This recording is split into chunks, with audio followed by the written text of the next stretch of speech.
नाज़रीन अस्सलाम वालेकुम। आप देख रहे हैं न्यूज़ फर्स्ट। मैं हूं मोहम्मद यासरुल्लाह शकील। सबसे पहले नजर डालते हैं सुर्खियों पर।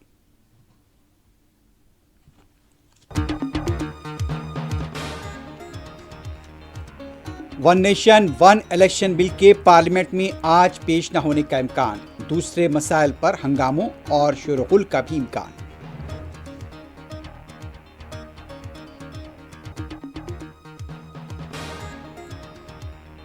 बांग्लादेश 1971 जंग कामयाबी की याद, मुल्क भर में शहीद फौजियों को खराज।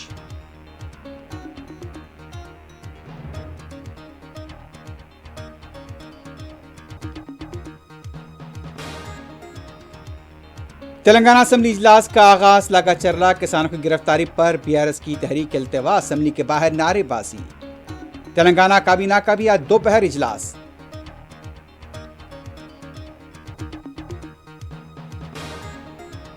पद्मश्री पद्म भूषण उस्ताद जाकिर हुसैन का इंतकाल, सियासी व अवामी शख्सियतों का खराज।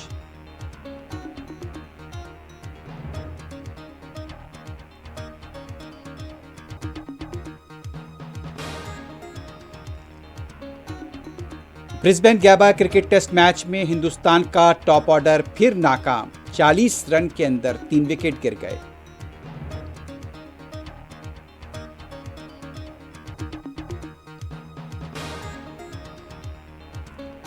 गजा पट्टी के स्कूल्स पर यहूदी फौज के फिर हमले, 60 से ज्यादा शहीद। अल जज़ीरा के सहाफी भी जाँ बहक।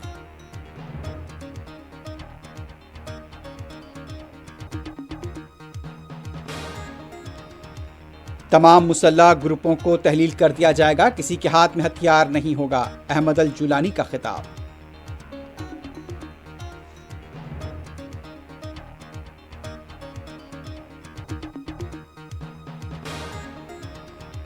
शाम के तनाज़े से हमें कोई दिलचस्पी नहीं, नेतन्याहू की वजाहत। इसराइल ने आयरलैंड में अपने सिफारतखाने को बंद करने का किया ऐलान।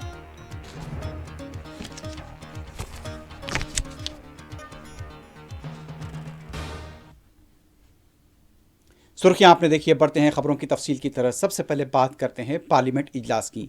पार्लियामेंट के सरमाई सेशन के दौरान आज फिर से मुख्तलिफ उमूर को लेकर अपोजिशन की तरफ से तहरीकात इल्तवा की नोटिस दी गई है। आज भी पार्लियामेंट के दोनों ऐवानों में शोरगुल हो सकता है। जिस तरह से जुमे के दिन कार्रवाई में नायब सदर जमहूरिया और सदनशीन राज्यसभा को लेकर जो हंगामा हुआ था, कार्रवाई मुलतवी की गई थी और वही एक बार फिर राज्यसभा में देखा जा सकता है। लोकसभा में भी हंगामाराही हुई थी, लेकिन जिस तरह से दस्तूर पर 2 दिन मुबाहस हुए, वजीर आजम का जवाब भी आया। लेकिन आज अपोजिशन की तरफ से तहरीकात इल्तवा दी गई है। आपको बता दें कि आम आदमी पार्टी के संजय सिंह ने रूल 267 के तहत राज्यसभा में नोटिस दी है कि दिल्ली में अमन कानून की सूरत हाल पर वो बहस किए जाएं। कांग्रेस के मरिकम टागोर ने आर्मी हेडक्वार्टर से 1971 की जंग की बाज़ तस्वीर को निकाले जाने से मुताल्लिक मुबाहस का मुतालबा करते हुए तहरीक इल्तवा की नोटिस दी है। कांग्रेस के एमपी विजय कुमार विजय वसंत की तरफ से श्रीलंका की इंतजामिया की तरफ से बाज़ शामिल मछेरों को पकड़े जाने को लेकर तहरीक इल्तवा दी है। लेकिन इस दौरान सबसे बड़ी इत्तला ये आई है कि वन नेशन वन इलेक्शन जिसे आज पेश होना था, लेकिन यह इत्तला मिली है कि हुकूमत इसे मुलतवी कर सकती है और इसे बाद में पेश किया जा सकता है। तो अब देखना होगा कि 11 बजे जब इजलास होगा, इजलास की कार्रवाई कैसे चलेगी। हम अपने नाजरीन को जरूर इस बारे में बाखबर रखेंगे।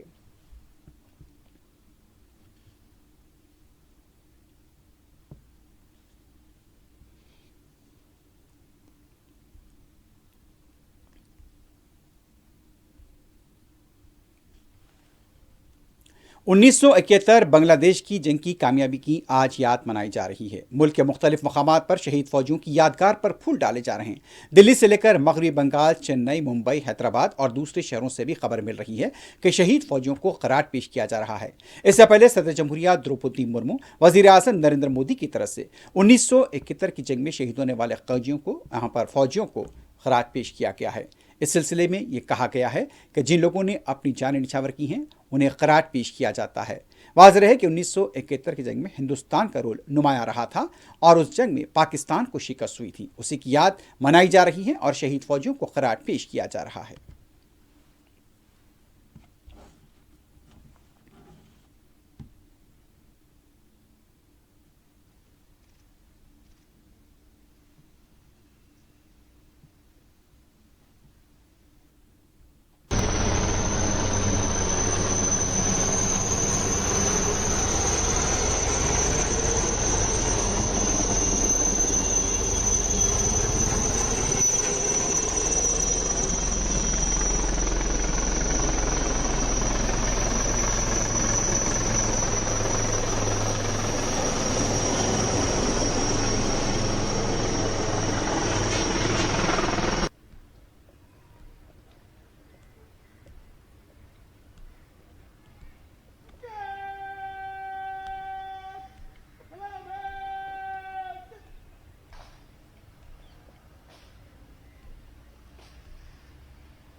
उत्तर प्रदेश के संभल में मुबैना बरखी चोरी के नाम पर खुदवाई हुई थी। अब ये पता नहीं चल पाता कि बरखी चोरी के लिए खुदवाई क्यों हुई थी और इस दौरान में वहां पर एक जगह से मंदिर निकलने का दावा किया गया।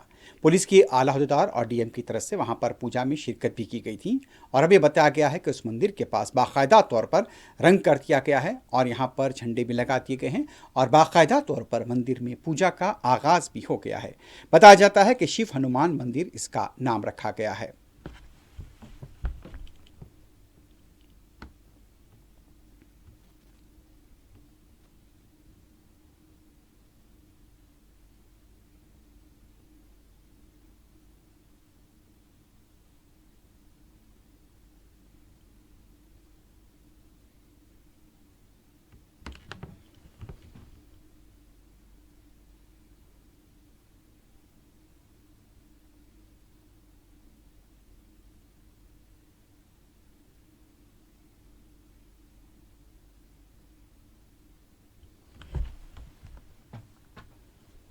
उधर उत्तर प्रदेश असेंबली का आज से आगाज हो रहा है। सरमा इजलास के सिलसिले में पुलिस का वसीतर बंदोबस्त देखा गया है। हालिया चंद वाकयात खासतौर पर संभल के वाकयात को लेकर उत्तर प्रदेश असेंबली का ये इजलास हंगामा खेज हो सकता है।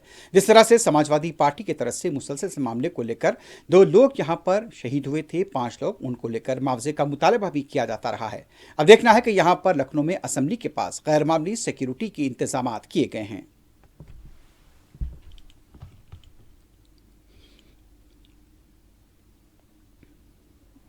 देखिए, आज विधानमंडल का शीतकालीन सत्र प्रारंभ हो रहा है, जिसमें सुरक्षा के व्यापक प्रबंध किए गए हैं। इसमें त्रिस्तरीय सुरक्षा का इंतजाम है, जिसमें सिविल पुलिस बल के साथ साथ जो भी पीएसी और रैपिड रिएक्शन फोर्स जो है आरआरएफ, उसकी टुकड़ियां भी लगाई गई हैं। सभी संवेदनशील स्थानों को कवर किया गया है। इसमें सिर्फ विधानसभा के आसपास ही नहीं, पूरे जनपद में सुरक्षा व्यवस्था चाक चौबंद कर दी गई है। इसके अतिरिक्त लगातार जो है सीसीटीवी कैमरा आदि के माध्यम से भी हम लोग निगरानी बनाए हुए हैं।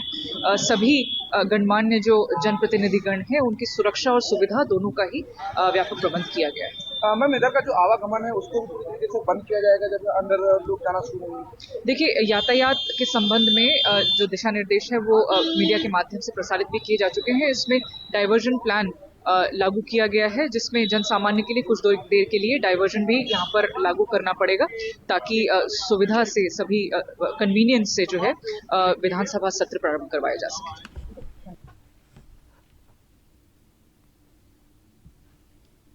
अब बात करते हैं मौसम की। जम्मू कश्मीर के श्रीनगर में सर्दी की यहाँ पर इस तरह से शिद्दत में गैर मामूली इजाफा देखा गया है। गुज़िश्ता 5 दिनों से श्रीनगर और जम्मू कश्मीर के दूसरे अजला से खबर मिल रही है कि सर्दी की शिद्दत में गैर मामूली इजाफा हुआ है। आज की जो इत्तलात मिल रही हैं कि यहाँ पर शदीद हैं और डल लेक का ये मंजर है। ज़्यादा से ज़्यादा दर्जे हरारत 10 डिग्री बताया गया है और कम से कम -5 बताया जा रहा है। तो ये श्रीनगर की डल झील का मंजर है। यहाँ पर श्रीनगर के अलावा दूसरे आसपास के अजला में भी सर्दी की शिद्दत में ज़बरदस्त इजाफा देखा गया है।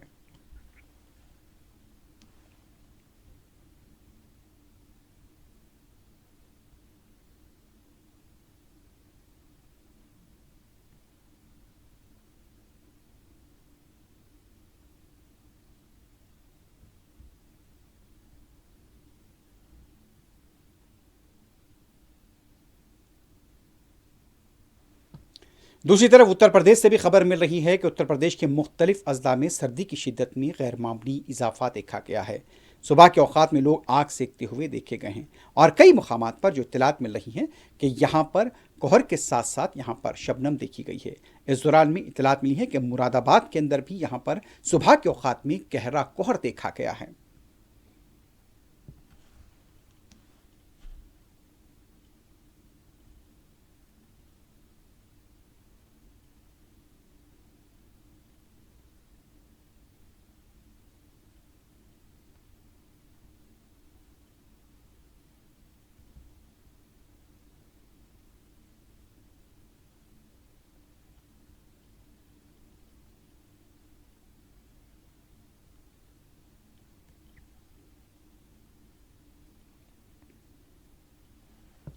तेलंगाना असेंबली इजलास का आगाज हो गया है और जिस तरह से तवक्के की जा रही थी कि बीआरएस पार्टी की तरफ से असेंबली के हाथे में नारेबाजी भी की गई है, दूसरी तरफ बीआरएस पार्टी की तरफ से यहां पर तहरीक इल्तवा दी गई है। लागाचर्ला में किसानों को जिस तरह से गिरफ्तार किया गया, तशद्दुद के वाक़यात को लेकर सरकारी अहदेदारों पर हमले के सिलसिले में, उस सिलसिले में मुबाहस का मुतालबा करते हुए बीआरएस पार्टी की तरफ से तहरीक इल्तवा की नोटिस दी गई है। फिलहाल तेलंगाना असेंबली में वक्फे सवालात हो रहे हैं। इससे पहले असेंबली इजलास के आगाज से पहले बीआरएस पार्टी के अरकान असेंबली और अरकान मुखरना की तरफ से असेंबली के हाथे में नारेबाजी भी की गई थी।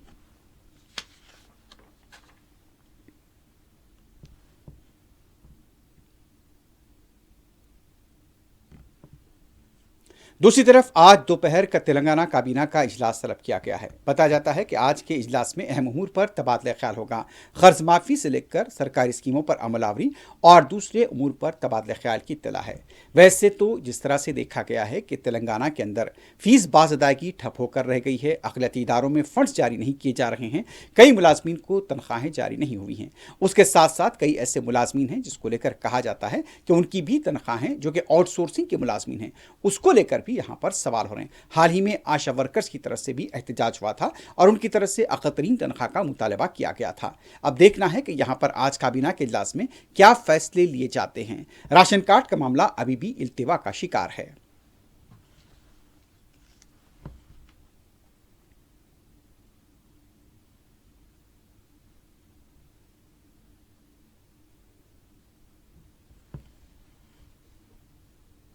पद्मश्री, पद्म भूषण और पद्म विभूषण उस्ताद जाकिर हुसैन का इंतकाल हो गया है। वो 73 साल के थे। अपने फन से उन्होंने कई लोगों के दिलों को जीता था। सियासी और अवामी शख्सियतों ने उस्ताद जाकिर हुसैन के इंतकाल पर ताज़ियत का इजहार किया है। वाज़ेह है कि जिस तरह से उस्ताद जाकिर हुसैन का दौर रहा है, वो 9 मार्च 1951 को पैदा हुए थे और वो मशहूर तबला नवाज उस्ताद अल्लाह रखा के फर्जंद थे। और इसके साथ साथ जिस तरह से अगर बताएं तो उन्हें पद्मश्री 1988 में दिया गया, पद्म भूषण 2002 में दिया गया था और पद्म विभूषण 2023 में दिया गया था। और कई कायदीन की तरफ से ताज़ियती बयानात भी आ रहे हैं। और जिस मुकाम पर मुंबई में उस्ताद जाकिर हुसैन रहा करते थे, पड़ोसियों की तरफ से भी उनके इंतकाल पर गहरे दुख का इजहार किया गया है। मुंबई में जहां उनकी खमगाह थी, वहां का मंजर सामने आया है। लोगों में एक तरह का गम और अफसोस देखा गया है।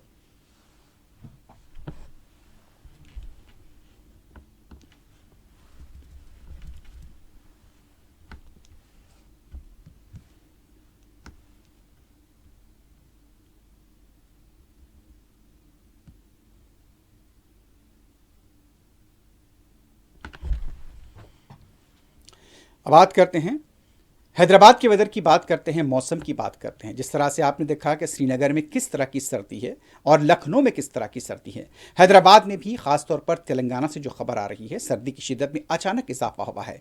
दर्जे हरारत हैदराबाद जैसे शहर में 60 डिग्री बताया जाता है हैदराबाद में। और अगर बात करें तेलंगाना की, तो तेलंगाना के बेला आदिलाबाद में 6.3 डिग्री सेंटीग्रेड ये सबसे कम दर्जे हरारत देखा गया है। लेकिन आज हैदराबाद का दर्जे हरारत यहाँ पर 7.8 डिग्री रिकॉर्ड हुआ है अजीमतर बल्दिया हैदराबाद के हदूद में। और यह पेशकयासी की गई है कि आने वाले 3-4 दिनों तक सर्दी की शिद्दत में और भी इजाफा हो सकता है।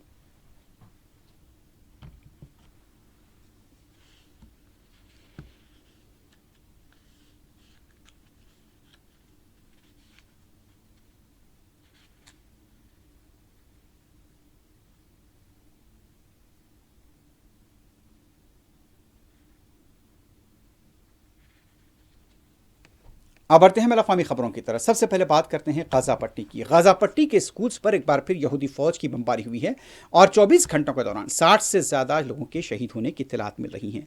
बताया जाता है कि खलील उवैदा स्कूल जो कि बैत हनून का इलाका था, वहाँ पर भी गुज़िश्ता रोज़ बमबारी की गई थी। उसके साथ साथ जो इत्तलात मिल रही हैं, अब्दुल अजीज़ स्कूल जो कि जनूबी कानूनूस के इलाके में था, यहाँ पर बमबारी में 20 से ज़्यादा लोगों की मौत हुई है।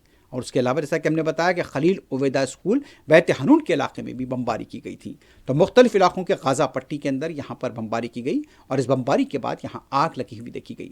मासूम बच्चे एक बार फिर गाजा पट्टी में शहीद हुए हैं। और जिस तरह से देखा गया है कि 7 अक्टूबर 2023 से लेकर अब तक के जो हमले हुए हैं, 45,000 के करीब यहाँ पर फ़लस्तीनियों की शहादतें हो चुकी हैं। 1 लाख से ज़्यादा जख्मी बताए जा रहे हैं।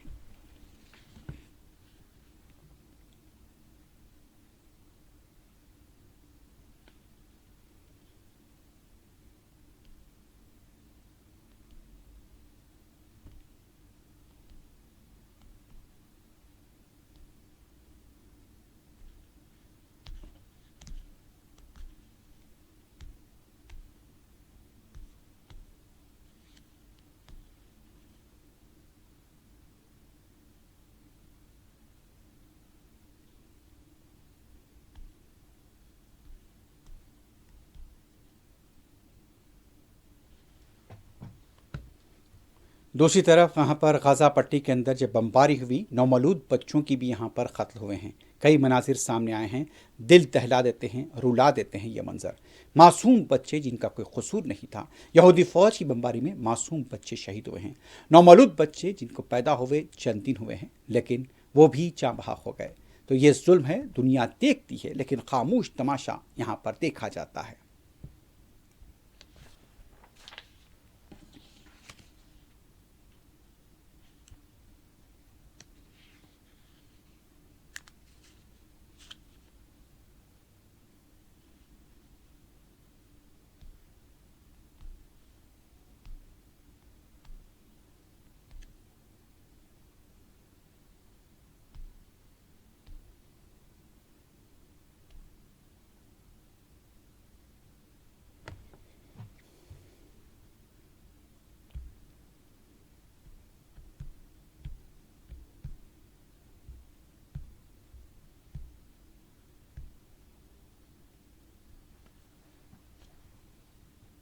दूसरी तरफ कमाल अदवान हॉस्पिटल के डायरेक्टर की तरफ से कहा गया है कि यहूदी फ़ौज की हालिया बमबारियों में जहां पर हॉस्पिटल को नुकसान हुआ है, कई लोगों की मौत भी हुई है।